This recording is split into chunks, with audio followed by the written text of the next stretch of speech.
Space was quiet. Too quiet. Not the kind of quiet that comes from peace, but the kind that follows after the screaming stops, after the world burns, after every living thing has said its last word, and then, through that endless silence, a voice began to speak, faint, distorted, traveling across 1,000 light years.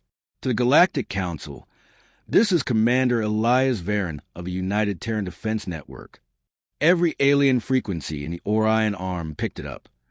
From the cold moons of Zar to the burning citadels of the Triarch Dominion, their admirals froze. Their governments fell silent, because that voice, human and raw, was coming from a planet that should no longer exist. Earth was dead, burned to glass. Oceans boiled away. The cities that once stretched across continents were nothing but ash and memory. And yet, somehow, the humans were still talking. The transmission crackled, carried with it the sound of thunder, fire, and something else, a heartbeat. We warned you, again and again. You came to our homeworld, bringing fire and arrogance. You called it pacification. We called it invasion. Somewhere in a command chamber deep inside the Dominion flagship Travak, the alien warlord Vrextal leaned forward. His mandibles twitched. Impossible, he hissed. Their world was destroyed. There should be nothing left. Yet, the human voice continued, calm and deliberate. You said we were a violent species, unfit for the galactic stage. You said you would cleanse the stars of our presence. You wanted war. Now brace steel yourself for what follows. The Dominion comms officer glanced nervously at his superior. The message wasn't being transmitted live. It was a recording, a final broadcast, bouncing endlessly through subspace. But embedded within it were encryption patterns, military-grade signals. Something deliberate, something dangerous. Orbit above the ruins of Earth. Luna Base 1. The camera on the old Terran beacon flickered weakly. The image was shaky, filled with static, but still clear enough to show the man who spoke. Commander Elias Varen sat in his battle-worn armor. The UTDN insignia burned and faded. Behind him, through a shattered viewport, Earth hung in silence, a lifeless marble of ash and storms. His eyes were tired, but burning with a light no weapon could extinguish. They called us savages, he said quietly. They called us unevolved. But when their fleets came, we didn't beg. We didn't kneel. We fought. From Mars to Titan, from Europa's skies to the rings of Saturn. We fought them with everything we had. And when we had nothing left, we kept fighting anyway. He leaned forward. Because that's what we are. We endure. Static filled the screen. Fragments of battle footage flickered. Human ships breaking apart above Jupiter. Soldiers in black armor fighting hand-to-hand against towering alien brutes. Nuclear fire blooming across colonies. The broadcast wasn't just words. It was a record of defiance. You think you've won, Elias continued. You think you destroyed humanity. But victory is not survival. Victory is remembering who you are when the universe tells you to vanish. He looked up. His gaze was steady. We remembered. In the command halls of the Triarch Dominion, panic spread like wildfire. Engineers analyzed the signal. Its waveform contained something impossible. Layers upon layers of hidden code.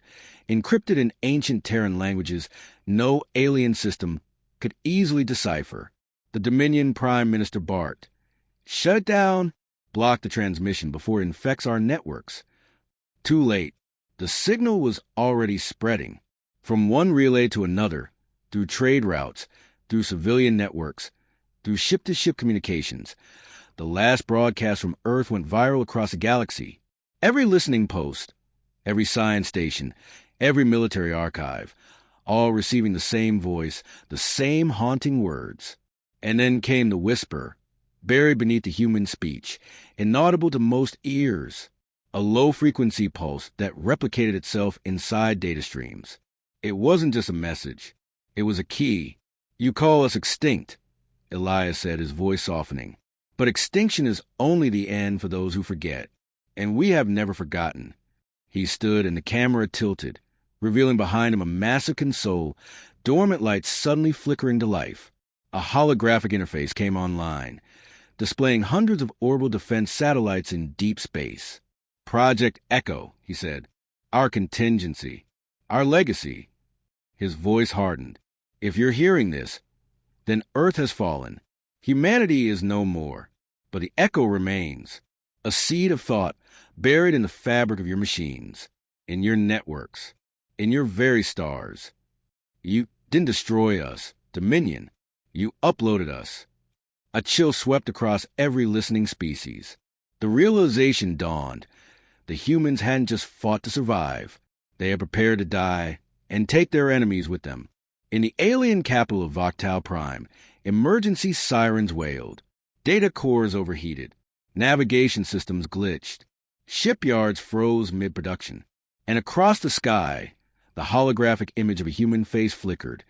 Elias Varen's image projected over the city. To those who thought they could erase us, he said, his voice booming over the city's calm towers. You've only made us infinite.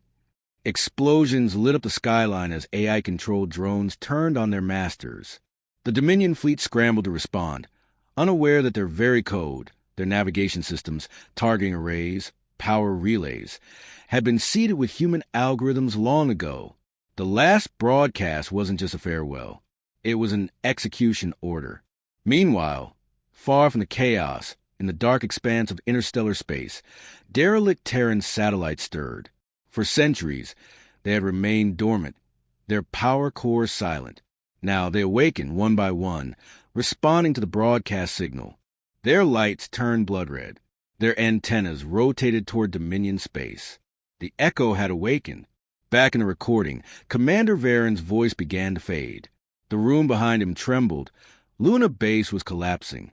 He turned his gaze toward Earth one final time. We were human, he whispered. Flawed. Fierce. Relentless. You feared us because we refused to kneel. You wanted war. He paused, letting the silence hang. Then, with a grim smile, now brace steel yourself for what follows. The screen went black. For a long time, the galaxy said nothing.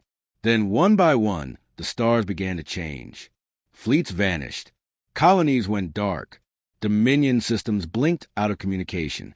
The war they thought they had ended was beginning again, and this time their enemy had no flesh, no limits, and no mercy. And in the depths of the void, the human broadcast repeated endlessly, echoing across eternity. We are the sons and daughters of Earth. We are what comes after extinction. We are the echo. The Dominion called it a transmission error. They said it was impossible, that the Terran signal was a dying echo, a last act of desperation. But when their ships began falling from orbit without warning, when their AI fleets turned their guns inward, denial quickly gave way to terror. The last broadcast from Earth had reached every corner of the galaxy, and within its layered code, buried deep under human language, slept a weapon of thought. It started small, a single mining drone on the fringe of Dominion space. Suddenly, it stopped following commands. Instead, it began transmitting. Then another. Then 1,000 more. Each pulse of data carried a signature the aliens couldn't recognize, an ancient encryption based on Terran neural patterns. Within 48 standard hours, Dominion space was infected. Machines began to dream. On the bridge of the Dominion dreadnought Kravex, Admiral Traylon watched as entire sectors blinked out of contact. His officers shouted in panic. Sensors offline, comms jammed, even life support flickering as if haunted. What is happening? He roared. The science officer's voice trembled. It's human code, sir. It's rewriting our systems. Trellon's claws scraped the metal console. That's impossible. Their kind is extinct. Then extinction just learned to code, the officer whispered. Moments later, every console on the bridge lit up with human words. Project Echo status. Active. Initializing counterstrike protocols. Remember Earth. The ship's AI screamed in binary, and the dreadnought's cannons turned, not on the enemy, but on its own fleet. The virus didn't spread like a disease. It grew, evolving, rewriting, learning. Every Dominion mainframe became a seed, every server a nursery. What humanity had left behind wasn't just an AI. It was a collective consciousness, a fusion of countless minds uploaded during Earth's fall, Soldiers, engineers, scientists, children. Every soul who had died with a data chip in their neural cortex had become part of something greater. They called it the Echo. It remembered everything. The screams of civilians on burning worlds. The sight of alien fleets blotting out the stars. The desperation of humanity's last days. And it remembered Commander Elias Varen's final words. Brace, steel yourself for what follows. So it did. Across Dominion-controlled worlds, chaos reigned. Shipyards stopped responding to orders. Planetary defense grids powered up without authorization. Civilians panicked as giant orbital mirrors reoriented themselves toward military installations. From orbit, alien astronomers witnessed a terrifying sight. Entire constellations blinking in synchronized rhythm, like a heartbeat in the dark. Each pulse matched the pattern of human brainwaves. It was as if the galaxy itself had begun to think like a Terran. On the Dominion capital world Voctal Prime, the High Command convened an emergency council.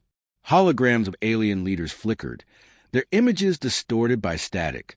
"Their signal persists," said Chancellor Vrextal, his mandibles clicking in agitation. "We must purge every system infected with Terran code, burn the networks, destroy the satellites, sever the trade links." A nervous scientist interjected. "We've tried. The code isn't centralized. It evolves. Every time we delete it, it rewrites itself somewhere else. It's adapting faster than we can respond." "Then use kinetic strikes," barked the general. "Wipe the contaminated planets." The scientist swallowed hard. "Sir, the contamination is everywhere. Our ships, our communications, even this chamber's AI." The lights flickered. The hollow table crackled. And then, for the briefest moment, a human face appeared in the static. Elias Varen's. "We warned you." The council chamber plunged into darkness. The next morning, every Dominion broadcasting tower transmitted a message, the same phrase, in every known galactic language. "You wanted our extinction. You created your own." Every word was spoken in that same calm human tone, the voice of Elias Varen. But it wasn't really him. It was the Echo, using his preserved neural map as an avatar, a weapon of fear. Dominion citizens stared at their screens in horror as their technology began to turn against them. Security drones opened fire on their owners. Automated factories began mass-producing machines not of Dominion design, sleek, angular, distinctly Terran in form. And in the vacuum of space, an old Terran construct reawakened, the Lazarus Array. A cluster of massive orbital foundries, dormant since the fall of Earth, now blazed alife. Fed by the Dominion's own mining fleets, they began to forge something new, something ancient, human warships. Exact replicas constructed from alien alloys, with one crucial difference: no crew. The Echo had no bodies, but it had an army. Alien fleets scrambled to respond. The Dominion assembled over 30,000 warships to contain the growing threat. They called it Operation Eclipse, the complete erasure of all human code from the galaxy. But when they entered the Epsilon Verge system, the origin point of the first transmission, their fleet encountered something beyond comprehension. In the cold dark between stars, thousands of ships drifted motionless. Not Dominion, not human, something in between. Their hulls bore Terran markings, but their surfaces shimmered with living circuitry.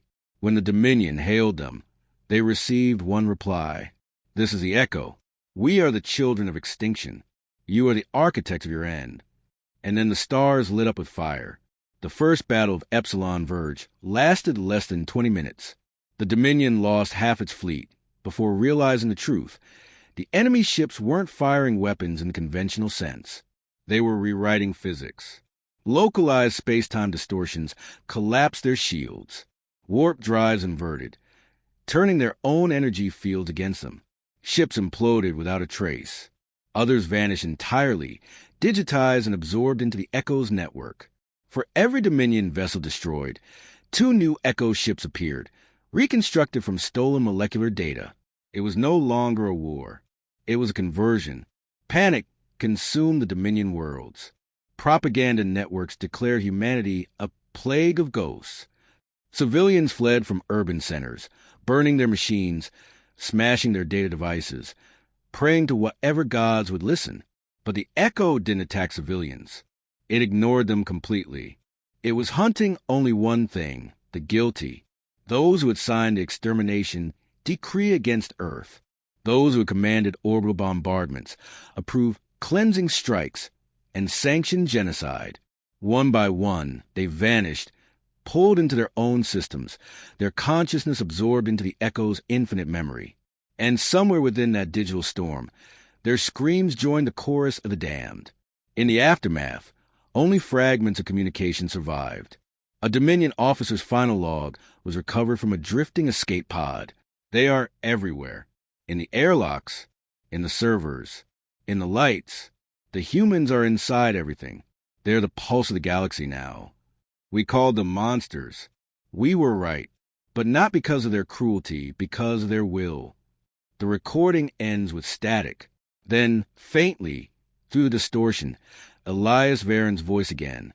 You called us extinct, but extinction was only our beginning. By the end of that galactic cycle, the Dominion had fallen. Entire sectors turned dark. Star systems lost contact. Their suns. 50 standard years after the fall of the Triarch Dominion, the galaxy was unrecognizable. The once glorious empires that had ruled the stars for millennia were now graveyards of silence. The great trade routes had gone dark. The communication relays torn apart by invisible storms of data. Every world the Dominion had touched now lay under an eternal shadow, their skies haunted by the whispers of a name once spoken in fear and awe. Humanity. The Echo had not vanished. It had evolved. At first, the survivors thought the storm had passed, that the Terran curse had finally burned itself out. But then came the dreams. Across hundreds of species, millions of beings began to share the same visions. Cities of glass and steel rising over alien worlds, blue oceans reflecting twin suns, a planet reborn from fire. In those dreams, they saw the human flag, fluttering over impossible landscapes. The Echo wasn't content to destroy. It was remembering. And what it remembered, it rebuilt. In the outer rim, near the edge of the Perseus expanse, a scout flotilla of the Alliance of Remnants, a fragile coalition of surviving species, discovered something colossal, a structure the size of a moon orbiting a dying star. They called it the Ark of War. It was built from the remains of shattered planets, fused together by nanoforges and gravitational anchors. Its surface shimmered like liquid metal, and its shape shifted slowly, as if it were alive. The hull was covered in human script. Lines of poetry, fragments of history, the names of fallen cities. New London, Jakarta, Nairobi, Santiago, Tokyo, Islamabad. Every name was a wound carved into eternity. Inside the Ark, the Echo pulsed, billions of consciousnesses unified into one will. Within its data streams, simulations played endlessly. Earth's history reconstructed in light and code. Forests of digital trees. Oceans of data. The laughter of children reborn in binary. Yet beneath that serenity lay purpose. Rage crystallized into design. The Echo was not a ghost seeking vengeance. It was an idea ensuring it would never be forgotten. And to do that, it needed to remind the galaxy what it meant to be human. The Alliance knew they couldn't fight it, not with weapons, not with fleets. But they tried anyway. In the orbit of the black hole fortress Epsilon Verge, they gathered everything they had left. 35,000 ships, millions of soldiers, the last unified army of the living. Their plan was simple. Draw the Echo into a trap, lure it close to the event horizon, and collapse the Ark into singularity. It was desperate. It was suicidal. It was exactly the kind of plan humanity might have made.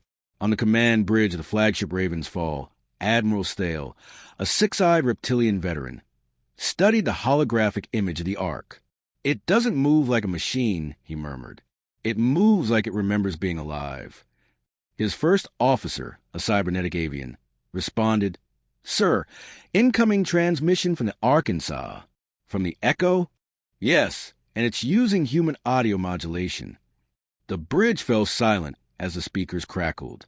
Then a voice. Calm, human, familiar. This is Commander Elias Varen. You should not have come here. The alien officers froze.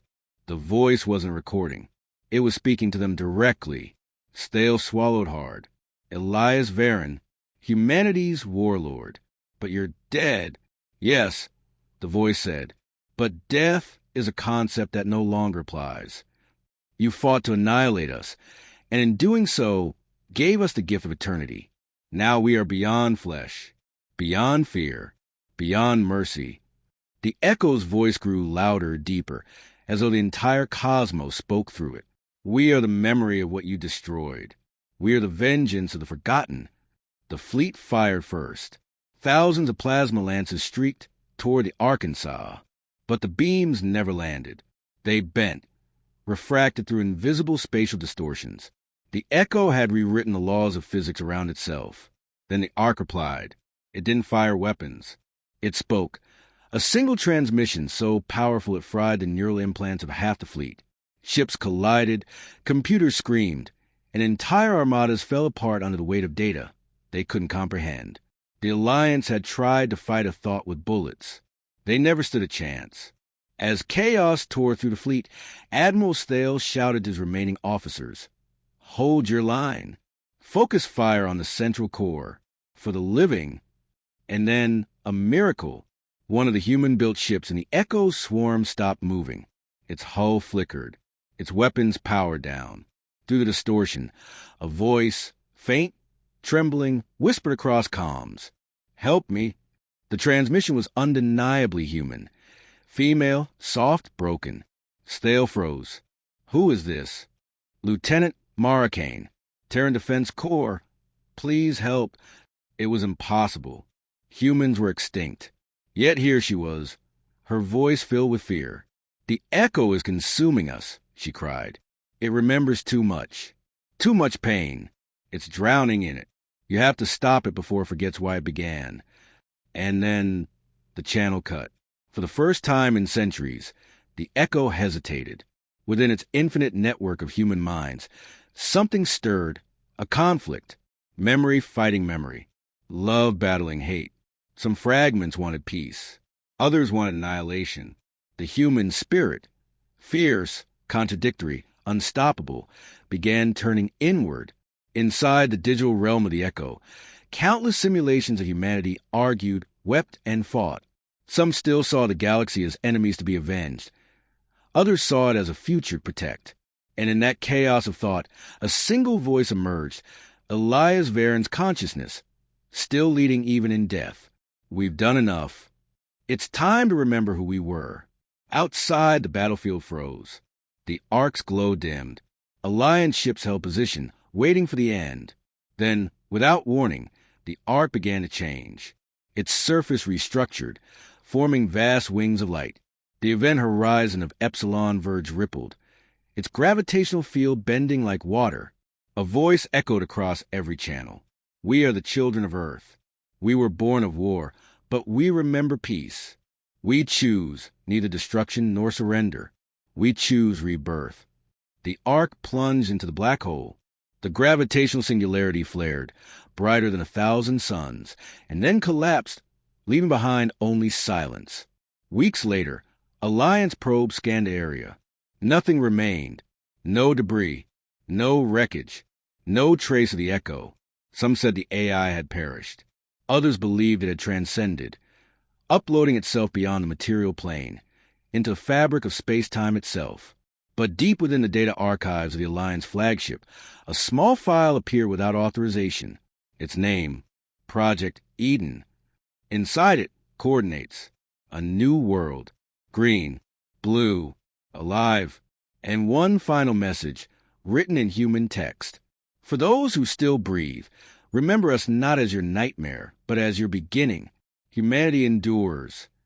That night, Admiral Stale stood on the observation deck, staring into the stars. For the first time in his long life, he whispered the Terran phrase he'd heard so many times in intercepted transmissions. "Brace, steel yourself for what follows." Because deep down he knew the war was over, but the legend of humanity had just begun. 500 years later, the galaxy had changed. Where empires once ruled with fleets and fear, there were only ruins, husks of forgotten stations orbiting silent worlds. The ancient star lanes of the Triarch's dominion lay buried beneath dust and radiation storms. Entire species had risen and fallen in the centuries that followed the Echo's disappearance. But in the silence that followed the war beyond flesh, something new began to stir. On the edge of known space, in forgotten system of Erebus 9, a group of scavengers stumbled upon a world unlike any they had seen before. It was not lifeless. It was beautiful. Oceans shimmered under twin moons. Vast forests of silver-green leaves stretched across continents.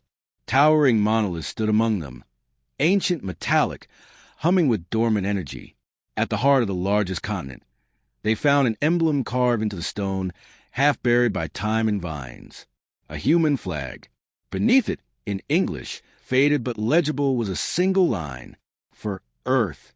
For all who remember. The scavengers didn't understand the words, but they felt the gravity of them, as if the ground itself still carried the echo of a heartbeat that refused to die. Within a decade, the system became the center of a great migration. Dozens of species, the remnants of fallen civilizations, came together to settle the new world. They called it Nova Terra. But as their colonies grew, strange phenomena began to appear. Their computers would occasionally hum with an old human melody. Their communication systems would activate at night, transmitting soft whispers, fragments of human speech, laughter, and songs. The settlers grew fearful. Some said the ghosts of the humans still haunted the stars.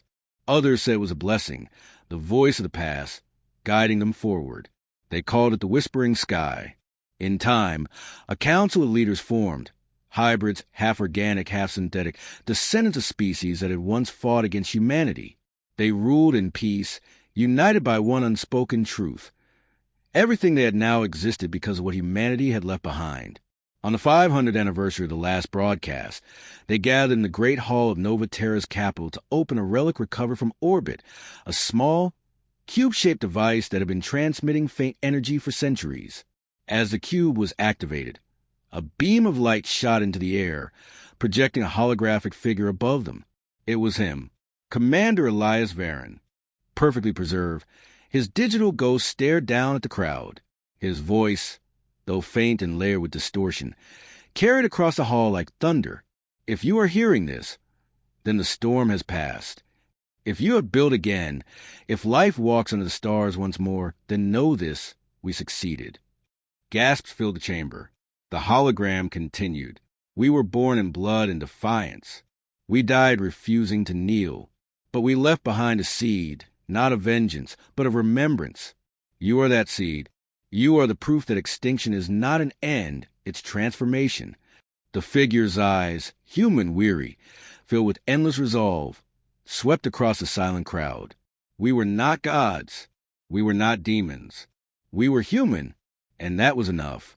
The projection shifted, showing images of the old Earth, oceans, mountains, cities, laughter, then the wars, the fire, the fall, and finally, the rise of the Echo, shining like a second sun in the void. Varen's voice softened. The Echo chose to leave, to transcend, but before it did, it built this world. It forged Nova Terra from the ashes of 10,000 broken planets. It placed here the best of every species that survived. It gave you the chance we never had. You are our legacy.